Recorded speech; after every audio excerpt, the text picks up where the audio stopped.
Because really, truly, everybody has more range than they know they have.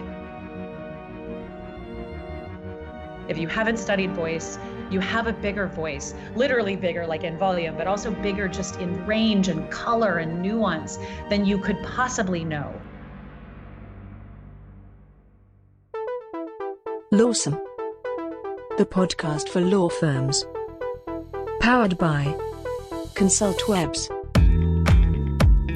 Welcome back to Lawsome, the only podcast for law firms that grows its own jokes under a lamp in the closet. We're here to inform, educate, and entertain the legal community on the latest in legal marketing and law firm development. I'm Jake Sanders. He's Paul Julius. Paul, how you doing? I'm good, man. I'm just cultivating humor here in the studio, closet. It's perfectly legal. It's a lot of... It's for personal... Well, maybe it's not for personal use. Maybe it's not legal. Well, I have intent to sell this. All right, everyone, we're going to need everyone to just forget everything about this, okay? Just forget how you found your way to the podcast. If you know what's good for you. Don't tell anybody you're here. You stay out of stuff that doesn't involve you, okay? We should respect people's privacy and expose what's going to happen on the show. Fair enough. On the show today, we're talking about, talking, specifically public speaking and the power of voice. First, with an article from Harvard Professional Development. Ooh. Then we sit down with the founders of Vital Voice Training, Casey Clark and Julie Fogg, to learn about voice coaching and the do's and don'ts of effective vocal communication. And then we make our guests over-communicate with 5 questions we ask everyone. Pull up a plate. It's the Hot Takes Buffet. The article today is from extension.harvard.edu/professional-development/blog/10 tips to improving your public speaking skills.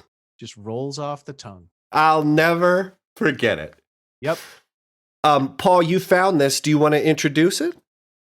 Sure. So 10 tips for improving your public speaking skills. This is actually... this is a really great article, and it's actually part one of a 2-parter. Okay. And we recommend reading them both. But because this one has an enumerated list, we decided to go with this one. Too good. Let's run it down. I'm going to run down real quick the 10 tips here, and then we're going to pick out our favorites. 10 tips. Number 1, nervousness is normal. Practice and prepare. Okay. Number 2, know your audience. Your speech is about them, not you. Number 3, organize your material in the most effective manner to attain your purpose. Number 4, watch for feedback and adapt to it. Number 5, let your personality come through. Number 6, use humor, tell stories, and use effective language. Number 7, don't read unless you have to. Work from an outline. Ooh. Number 8, use your voice and hands effectively. Omit nervous gestures. Oh, that's going to confuse people. Good luck. Number 9, grab attention at the beginning and close with a dynamic end. And number 10, here's the dynamic end. Use audio-visual aids wisely. Oh, okay. I love it. That's dynamic as hell, man. That is so dynamic. I am blown away by the dynamicism. And I made up a word. I know, dynamicism. This article's by Marjorie North, and Marjorie is a consultant for political candidates, physicians, and lawyers. And she runs a private practice specializing in public speaking. She's no slouch.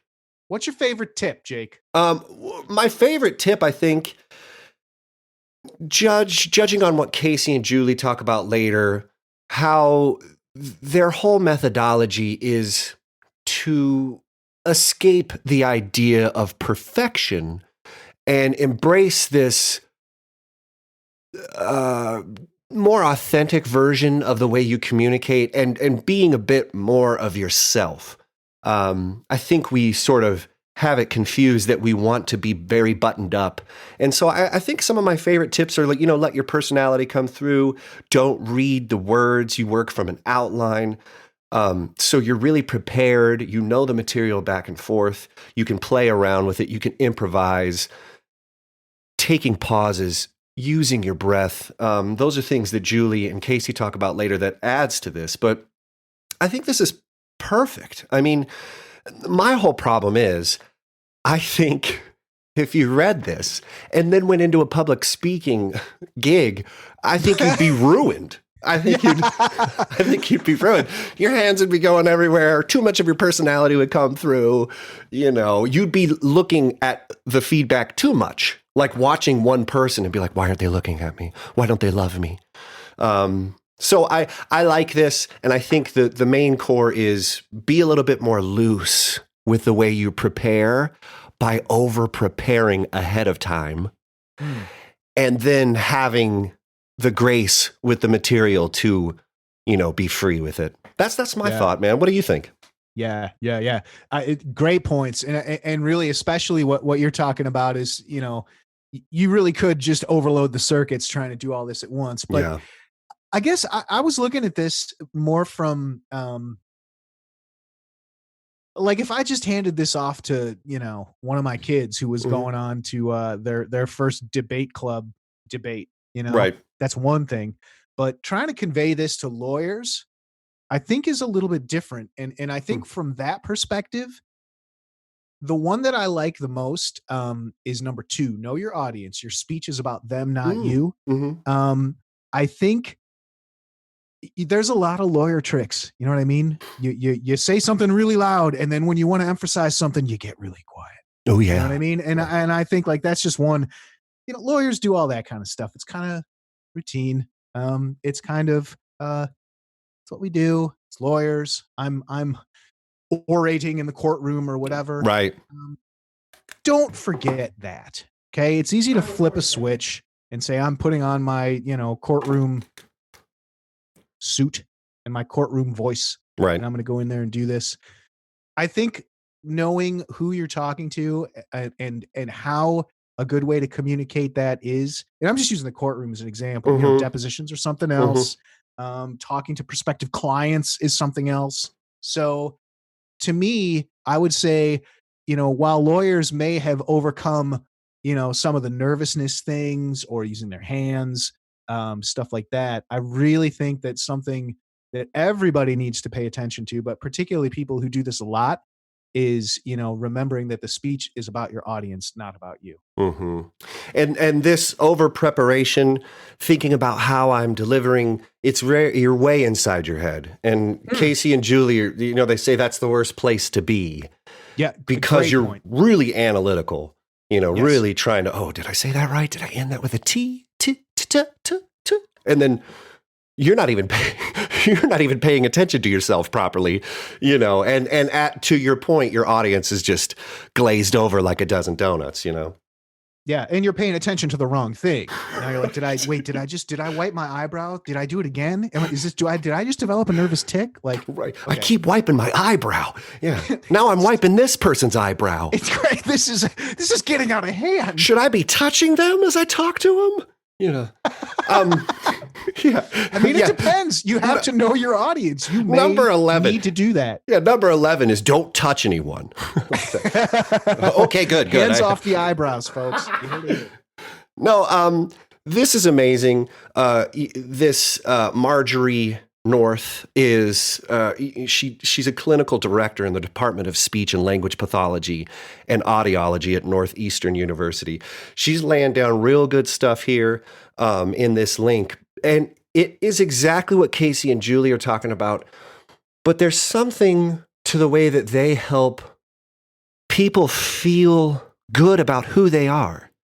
Like, you don't need to be a perfect version of yourself. You just need to be a really good, effective communicator for you. You don't have to put on this booming voice. You just have to be authentic. And I think, it's to the audience's benefits, and it's to yours too. So, but Marjorie ends it in a way that's similar to that, to those feelings. And I'll end it here and then we'll go to the interview. She says, practice does not make perfect. Good communication is never perfect, and nobody expects you to be perfect. But that's not an excuse to skip the preparation. Lawson continues. But first, a word from our sponsor.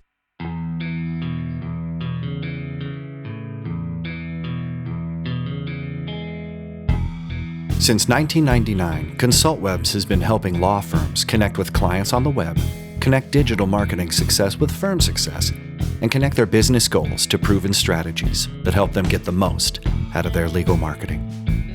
Go to Consultwebs.com to learn more.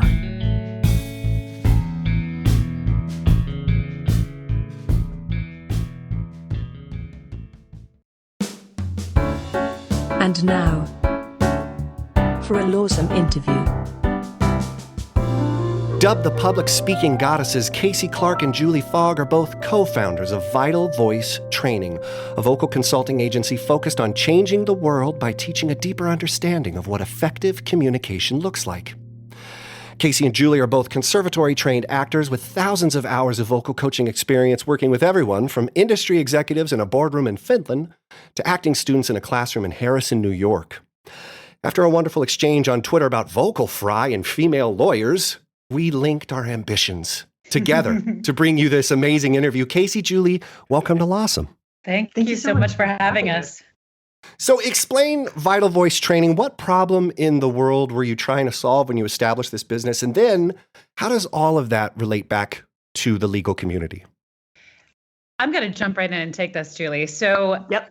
Vital Voice Training came out of our frustration with traditional vocal coaching, which has always been based on a model sort of that stems from ye olden times of acting training, when it was, basically put on your serious voice in order to be taken seriously. It was elocution training. So if you go back to the movies of the 1940s and 50s, you'll hear this sound, this mid-Atlantic accent that actors were putting on basically to signal intelligence, to signal wealth, to signal sophistication. And really, public speaking coaching kind of looked like that for a long, long time. So for everybody, no matter how you looked, it was about imitating one kind of effective voice. And Julie and I, frankly, were very uninterested in teaching people how to match this one single correct public speaking style. And of course, it goes beyond public speaking into our interactions, person to person within offices, how we manage people, how we interview people, how we give and receive feedback. The whole world of communication, public speaking is just kind of one area of it, but it is one that, of course, a lot of people are very afraid of. So that is often how people find us. It's because they're nervous about this, or they don't think they have the capability of doing it.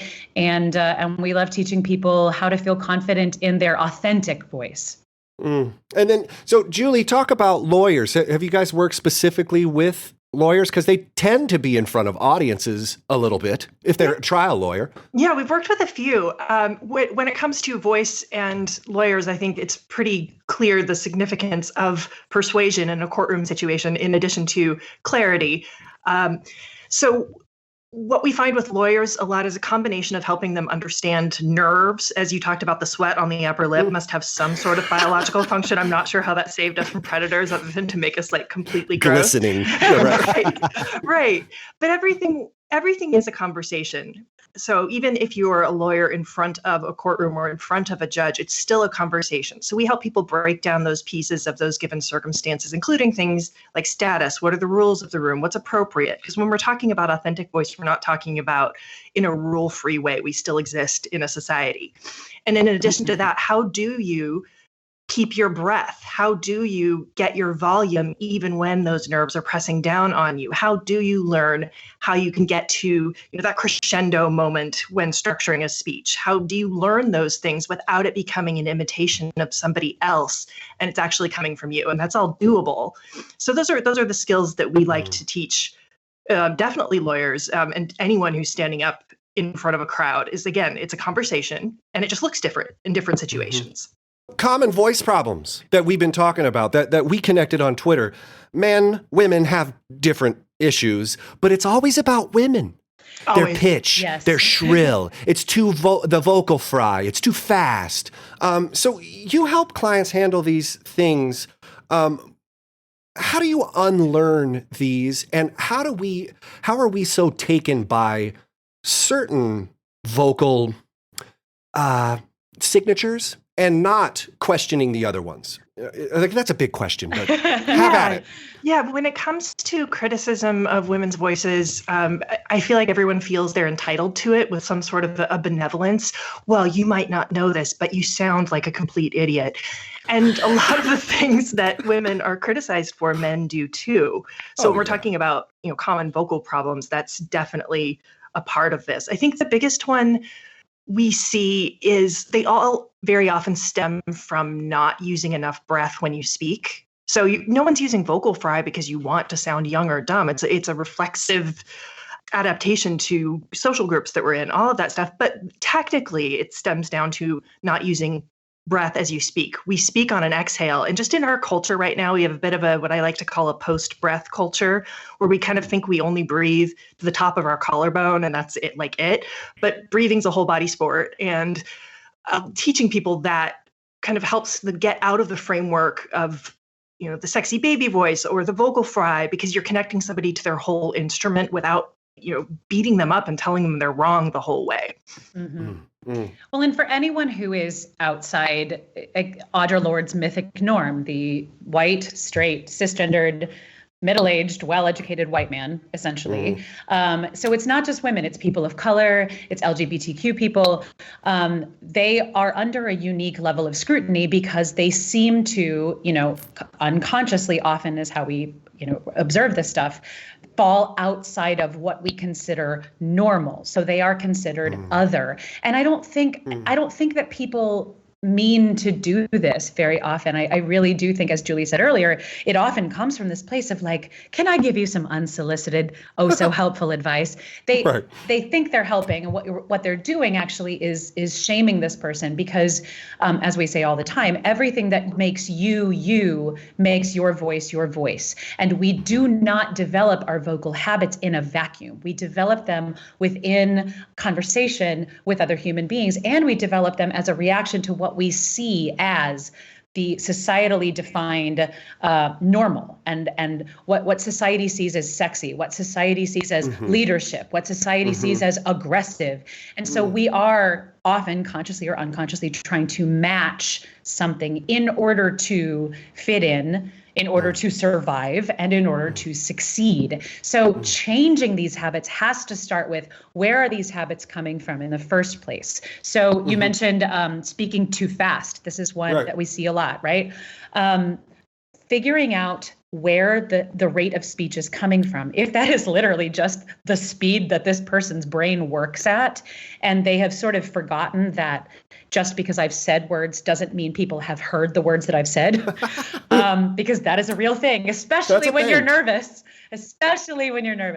But the other thing that we often see when it comes to rate of speech issues is it coming from a place of, I feel like I need to prove myself in this moment, to prove my expertise, to prove my idea, to address, even before anyone has them, any questions or objections that someone might have. So we stack our ideas and we add and we add and we add and we add, and we never come into land, and we just keep kind of moving on, and we just keep stacking. It just keeps happening. And see, if I just keep talking, then they'll know that I'm the expert on this issue and they can't possibly have any objections, and until I just kind of run out of energy. And then nothing lands. We also currently don't have much an appreciation for, audible punctuation. We forget that there are periods at the end of sentences. In Silicon Valley, especially, instead of ending one sentence, the next sentence begins with and. Even if it wasn't a linked sentence, that's how periods have been replaced, blah, blah, blah, and blah, blah, blah, and Julie, blah, blah, blah. Julie, you don't know, because I have people on this show. And I edit for taste, because I think maybe if I'm adding some music behind it, we're going to need breath and some animus. But it's so funny because a lot of these white cisgender dudes come on here and do exactly what you're saying. And it makes it hard for me editing wise, because their sentences just run on. They have and at the end of every sentence. And it's really amazing that it's equated to saber rattling or something. I mean, holding the floor. Holding the floor. Exactly. Yeah. If I don't give someone a chance to speak, they won't interrupt me. What a great thing we've done. I knew I wanted to have you guys on here to break me down. Yeah, that's pretty but- wild. Oh my God, Interestingly it's wild. enough, that's something I think Jake and I maybe I'm wrong, but we learned from honestly a critique. Just you have to record yourself and listen to it. And I remember some of the early episodes of our show. It was like, man, we gotta shut up.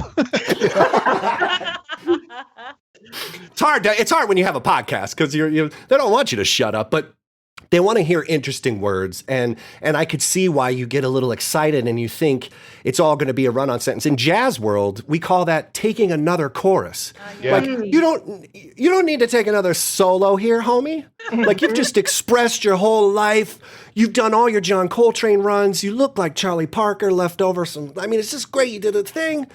Now you got to go. So thinking about writing versus speaking, you guys do a ton of work on the words you use with your clients. It's not just the delivery and the vocal performance part of communication. Can you guys speak to the connection between words and how you think they influence speech? Absolutely. Words. Go ahead. Oh, sorry. So one of the things that we've gotten a chance to do quite a bit is work with people on TED Talks, which is a very unique venue, I think, in that most people aren't using a word for word script when they're doing these kind of public speaking circumstances outside of a TED Talk. It would be, similar to, I'm going to guess that most lawyers don't script their deliveries to, their opening statement or their closing statement or whatever.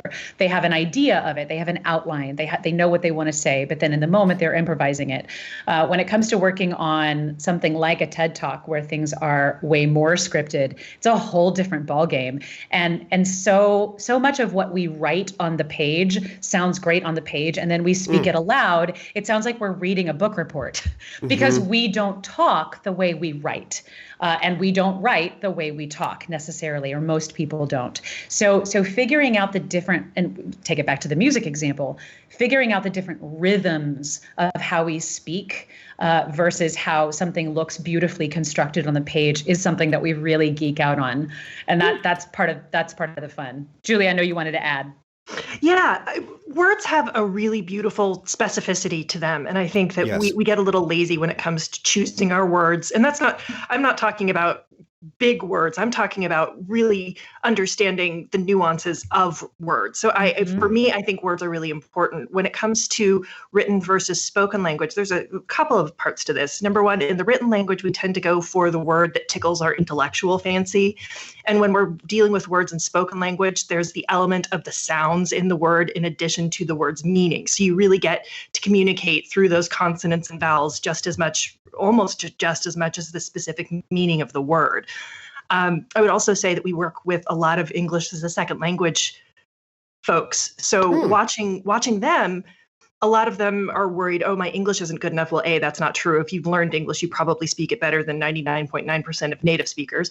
Exactly. Yes, but B, you also get to see how differently somebody puts thoughts together in different languages. People think differently, they access different parts of their personalities. And I think that's also something about words that doesn't necessarily get acknowledged as we experience them, is that they form our thoughts as much as they communicate. Words can be pleasurable. Language ought to be fun. And Yes. that is, I think, something that I love getting to introduce to people, both language, again, what words you choose and the artistry of putting words together, but also, as Julie mentioned, the sound and the feel of words. We often talk about tasting words or chewing words because, again, in contemporary American speech, we kind of just don't really pronounce things. Like it just sort of all strings together and like there's not I never actually finished the word. I'm from Colorado. I don't pronounce T's in anything. The mountains. Yeah. The mountains. Oh, yeah. There's a T in there, guy. Where's the T? Oh, my God. I was music directing a bunch of children and preteens in a production of Peter Pan. Love it. And our little Wendy had the cutest fake British accent. But for some reason, she could never say the word button with a British accent. She always said button. And I was like, no, sweetie, this is not button, not button. But that was like that. That's a total Colorado vibe. Yeah, it's her thing. Well, and that replacement with of consonants with it's what we call a glottal stop, and you hear it in Cockney, and you can hear it in different accents as well. That I actually don't always object to that, especially with regionalisms, like you're saying, Colorado. It's a way of, if you can understand them, it sort of identifies where somebody's from. But there definitely is a trend to replace consonants with that kind of. I guess in the 70s. It was taking G's off the end of the words. I remember my grandmother saying, "No, it's not running, it's running." Of course, she also said Washington for Washington. So we all have our skeletons in the closet. Well, you guys are. It just reminded me of one thing, and we interface back and forth on Twitter about and Oh yes. and I discovered that those were something called disfluencies.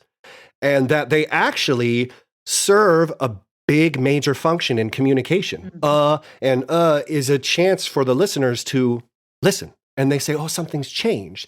And I remember going back and forth because this lawyer said, I don't want to say I'm saying all the time. Speak to these people who feel like they need to be Toastmasters and kind of make them feel better about embracing themselves. Or also, what's your thought here for and We have thoughts with a capital T about Toastmasters, but and especially the counter, because you want to make someone feel confident. Putting them in their head is not the way to do it. So when it comes to, we have a podcast too, and we've been doing a lot of editing on it. And certainly when you hear recorded sound and you hear ums and uhs in recorded sound, or likes or you knows, or any of the other verbal fillers or disfluencies that we add to our casual speech, it does tickle the ear in a different way when you're hearing it on a playback. When you're hearing it in the real world, it does that way less because we're used to it. Again, it's part of the rhythmic quality of speech. I just read, I'm in the middle of reading a book called Because Internet, which is a brilliant linguist named Gretchen McCullough, who's talking about the evolution of language on the internet. And it's really fascinating. If you geek out about language and how we use it, it's highly recommended. But she talked particularly about the word like. And we were actually just editing an episode of the podcast where we happen to have a guest who used the word like quite a bit. And I heard exactly what Gretchen was talking about with like is used quite often to delineate the start of a short quotation or to verbally set off a memory. So then she was like, da la la la, and I was like, da la la la, right? Yep. And what Gretchen actually pointed out is that in Latin, in formal Latin, that would be basically like, and then Marcus Aurelius said thus, blah, blah, blah, blah, blah, blah. It's literally thus. It's just the contemporary version of that. And so again, this is part of the evolution of language that just fascinates me. Oh my God, I love it. Yeah, but ums and uhs are often verbalized thought processes. We're looking for the different word. It's kind of like the spinny ball of death on your computer, just the vocal version of it. But it's also often, as you mentioned, a rhythmic way of switching thoughts, a rhythmic way of signaling a new content, new structure, right? And Julie, I know you want to add to this, so I want to give you a chance to add to it. The other thing that we talk about with ums and uhs, so when we talked about holding the floor, oftentimes when people really look at why they're using the ums and uhs, it's again so they don't create a break or a silence. So without saying get rid of the ums or uhs, because that's impossible and it's not really necessary. We also like to have people get comfortable with what is it to have a moment of silence.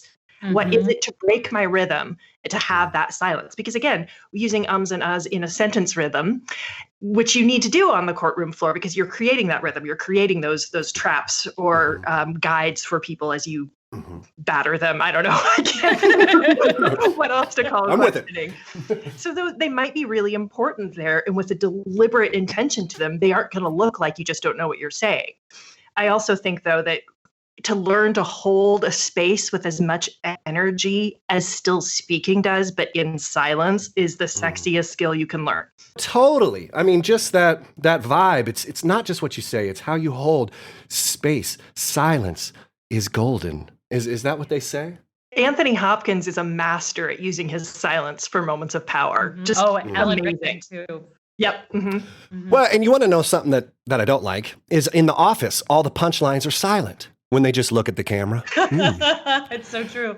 Like, I would actually prefer some words here. I want to get a good joke. The chicken across the road.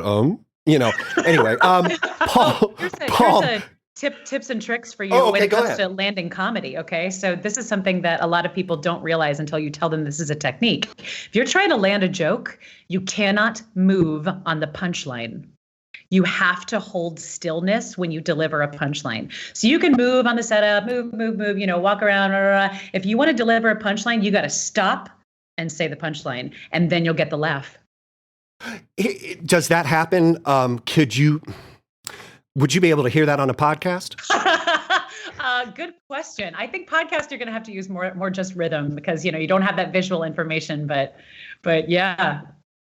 Well, that's funny. That kind of leads. I had a follow-up question, and it's kind of talking about the difference. We were talking about TV, and you're talking about also Anthony Hopkins, who's stage, screen. Master of all. And going back to writing versus speaking, something that we kind of learned is you can, and we touched on this earlier. You can write out this really great looking paragraph, but it doesn't read right. Mm-hmm. And then at the same time, though, there's people like, I think like when an audiobook, I would listen to Anthony Hopkins read like instruction manuals. You know what I mean? Like there's some people who can just make it work. So is there some kind of way that you bridge that? And even going between like podcast or TV or TV, like maybe I'm talking about like kind of, situational awareness or modifying how you're approaching things to these different mediums. And sometimes particularly where you have to say something that maybe isn't perfectly sculpted for spoken word, which I think a lot of lawyers probably run into. There's two sides to this.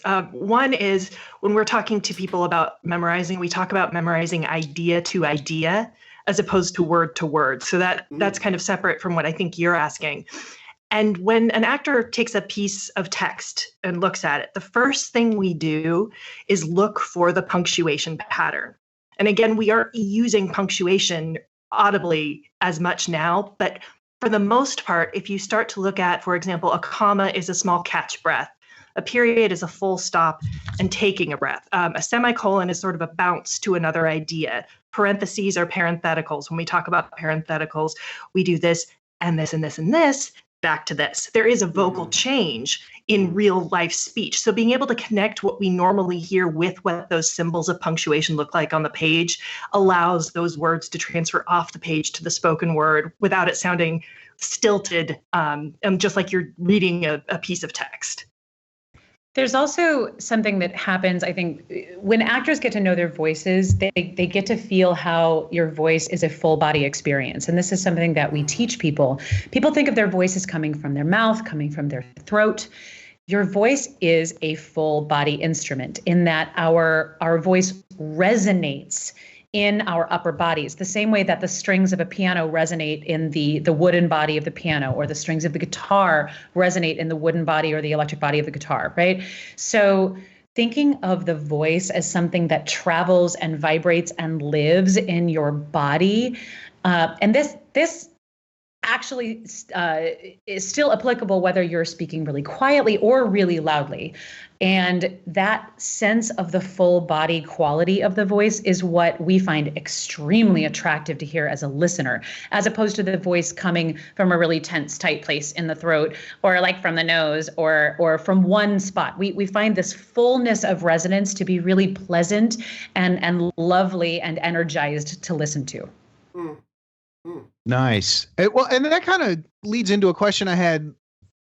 I was going to ask this later, but I'll just throw it out now. Kind of about acting and stuff in general. And I think you talk about pleasing voices. The one thing that pops to mind is like commercials, right? Like Sam Elliott, it's always a car commercial where it's this just butter voice, But he doesn't always use that when he's acting. So I mean, there does seem to be a place, and that's probably training, I'm guessing, right? I mean, I hear who's the other guy? Tim Allen. Tim Allen does the commercials for Michigan or whatever, but he didn't sound like that when he was on, Home Improvement. So there's this. I really like what you're saying, where there's this kind of a tuning, I guess, to sort of making those things have this quality that people are going to be like, boy, that sounds really good, and not just, man, there's that guy from Tool Time again, It's all just tools, and it's all a knowledge of your instrument, and then making fun choices in how you use it. And I don't say that, like, yes, we find resonant voices very pleasant to listen to. That doesn't mean that an unusual voice, or a voice that is particularly nasal or particularly gravelly, can't be a magnetic voice. That can absolutely have magnetism. I think when we're talking about the different sounds that people make, that is, as you said already, that's situational, right? Nobody talks to a puppy the same way they talk to their boss. Great right? point. And it would be ridiculous if you did. You would feel like you would look like a weirdo. Like, so we have these different vocal qualities that we bring forth in different circumstances, and we do it both intuitively when we don't necessarily have knowledge of our instrument and knowledge of what our voice can do, and the amazing breadth and range of the human voice, because really, truly, everybody has more range than they know they have. If you haven't studied voice, you have a bigger voice, literally bigger, like in volume, but also bigger just in range and color and nuance than you could possibly know. So teaching people that range of expression that they have, so that then they can bring different pieces of themselves forward, both on a technical level and, more importantly, on an intuitive level in different circumstances. And that's where the art of this comes in, and hopefully also where the fun of this comes in. It comes down to our voices are incredibly reflexive. So we can approach things on a technical level. Here's how you change your tones. But without that emotional connection to what we're saying and why we're saying it, it really all just stays in the head. You don't live it. So, for example, somebody who comes with a high-pitched voice saying, I want to discover a deeper tone, I don't know how to get there. I'm quite certain if I were to go onto Fifth Avenue in New York and try and run them over with a cab, I would hear that deeper voice come out of them, because it just, we know. We know how to middle finger with our voices, essentially. Oh my God, Julie, you're great. You're so out there with your training. Be like, just stand in the middle of the street and just stand there. Just stand there, because just stand there. Wait. Yes, I often recommend people run into traffic in order to access people's notes. Very bold advice. It's like that Zen awakening. That's amazing. Just run out there. You'll find it. Run. You'll figure it out. Amazing. So talking about finding it, you're sitting outside a courtroom and some lawyer's about to go in, about to give a big deposition, a big final argument, seems a little nervous. You can give them one piece of advice. What would you give them? Don't watch yourself while you're doing it. If you walk in and start to be the worst judge of your own actions, you're going to set your nervous system from a little campfire into the Australian fires. And we just see people trying to get it right. Take that step back from genuinely doing what they're doing up there, which is to persuade people, to convince people, all of those possibilities, to I am monitoring how I'm doing, which is not an effective way to go about doing it. Both because, again, your nervous system, and also because people can tell if you're just thinking about yourself up there and not them and connecting to them. Love it. What about you? Who was that? Casey, Julie? That's Julie. Julie, what? Okay, Casey, what do you got? The only thing that I would add to that is breathing. Both your inhale and your exhale are so powerful in their ability to calm you, to center you, to energize you, and to connect you with your audience, right? So we speak on an exhale. So many people, when they feel nervous, right? It's like, okay, I know I'm supposed to breathe when I feel nervous. And so they take a big breath inhale, and their shoulders go up, and they do this very labored inhale of like, hello, everyone. So they breathe in a way that is not pleasurable and not efficient. And then they breathe all their air out, and then they try to talk. That is the worst way to do it. So here's an exercise for all of your listeners. Try taking forget deep breath. Think an easy breath, a full breath, a breath that actually honors that your body expands in 360 degrees when we're at ease, and allowing your rib cage to expand in 360 degrees. And then start the sound on the exhale. A really, really helpful script for that is just, hello, my name is Casey. Obviously, use your name, right? But start the exhale on that H of hello. Don't breathe out and then try to talk. Connect sound and exhale, and you will have fuel to bring your voice out of your body and in the room and to connect with the people in the room. Oh my God, I love it. That's so cool. I've just flashed back to middle school me in wind ensemble when I was in the lower brass section. And I almost passed out because I couldn't figure out when to breathe. They have breathing marks on the sheet. They're like, you idiot, breathe. But I remember. What did you play? I still play baritone saxophone. Oh, so, sweet. I was clarinet section leader, so. I was looking right at the woodwind girls being like, let's talk later. But the truth is, after I passed out, not very cool. But I remember being really nervous and realizing that I had so much stored carbon dioxide because I was breathing too much. I wasn't exhaling fully. So true. But my music teacher was like, calm down. Orlando Otis, the best guy ever in the world. Oh, yeah. He was like, just get it together. He's like, you have to breathe all the way out.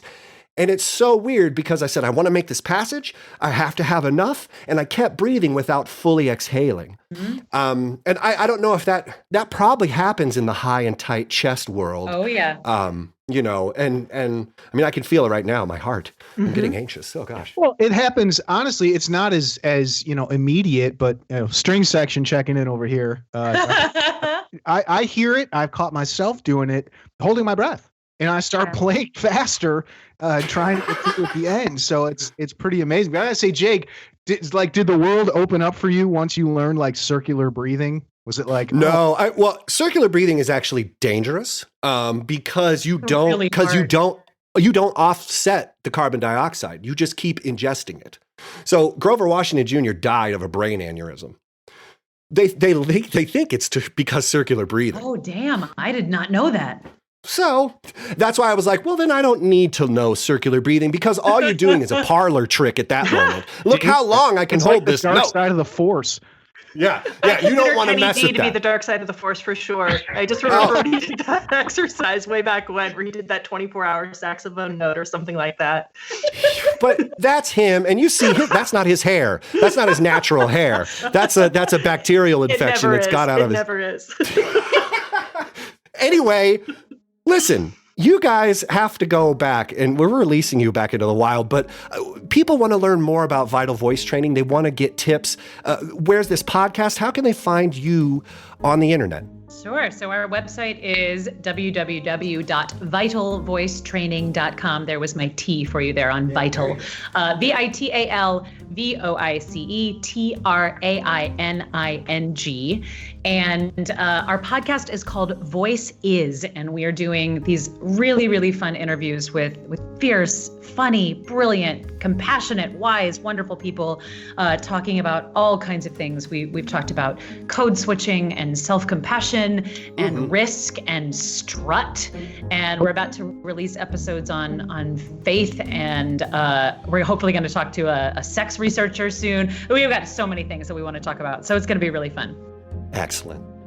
Yeah, and you can find us on Instagram. We sometimes post tips up on our account. We're just vital_voice on Instagram. Casey, is that correct? Nope. That's not correct. That's okay. So we're vital_voice on Twitter and Vital Voice Training on Instagram. 5 questions we ask everyone. What was the last book you read? Julie. Right now, I'm actually finishing up a book a friend of mine wrote that's not out yet. So look at you. Yeah. It'll be out in May. So I'm not sure if I can say the title or not. That's not helpful. I love it. Clandestine reading. I love it. Yes. Due to NDA specifications, we cannot tell you. I'm not fancy, yes. It's right. It's good. You like it? Yeah, the book is amazing. I've been able to watching a novel evolve from its very first idea to where it actually hits a shelf. To be able to sit on the sidelines and see how that's put together is really cool. That is cool. Casey, what do you got? Because Internet, the one I mentioned earlier by Gretchen McCullough. All right. Number 2. What is your favorite place? Casey. Ooh. That's so hard. I love my studio that I'm sitting in right now, which is why you're getting a little bit of echo probably on my microphone because it has gorgeous classy. acoustics for singing. It's classy. It's so fun. But I also love my apartment. I do love my apartment so much in New York City. Nice. Julie?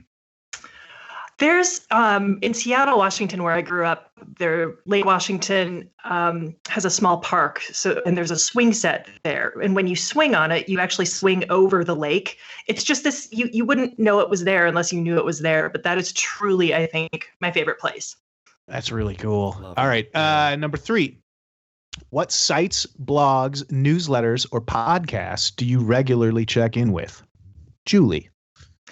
I'm obsessed with 2 podcasts, My Favorite Murder and Ologies. So both of those are the biggest ones for me. I've been listening to more and more instead of reading. But as far as things I read, the Girls Night In newsletter is the newsletter I read every week. And then beyond that, sometimes things become kind of a blur. Yeah, I totally understand. How about you, Casey? 2 newsletters that I love in addition to Girls Night In. There's one called Two Broads that they talk about pop culture stuff, and they always have guests, and they're so funny and so fresh and charming and compassionate and wise and lovely. And I also love our mutual friend Emily Chapman has the most hilarious weekly newsletter called MChap, and it's just so delightful. And she's so funny and has such lovely, sharp observations of the world, and is so vulnerable at the same time. It's beautiful. Sweet. Very cool. All right. Here comes toughest question of the bunch. Number 4. If you were stranded on a desert island and could only pick one. That's it. Don't start yet. I haven't gotten it yet. If you were stranded on a desert island and could only pick one condiment to take with you, what would it be? Casey. Chipotle mayo. Nice. Oh. All right. Julie, how about you? I was going to say mayonnaise. Well, Which actually sounds really gross on a desert island, but like full disclosure, I am disgusting, full on Pulp Fiction when it comes to mayonnaise. Mayonnaise? All right. There's no wrong answers here. Last one, number 5. After a long day or a long week at work, how do you relax and unwind? Julie. I'm obsessed with 80s and 90s TV, so it could be Murder, She Wrote, it could be Star Trek Next Generation, but like to tune out and watch some what was on primetime drama just totally soothes my soul. Oh, that's good stuff. Casey, what do you got?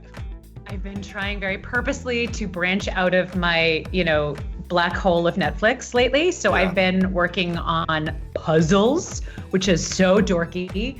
And I've also been doing this really fun stitching project, like embroidery with vintage fabrics and stuff that I got a very targeted, obviously beautifully targeted ad on Instagram from a company in Australia called Wattle and Loop that's been making me so very happy, and I love it. And actually, of course, me being the weird nerd that I am and getting into hobbies things, I started this project. I literally haven't even finished it yet. And I already have a whole Pinterest gallery of other embroidery projects that I want to do, most of which are like profane feminist sayings that are beautifully embroidered. And that makes my heart very happy.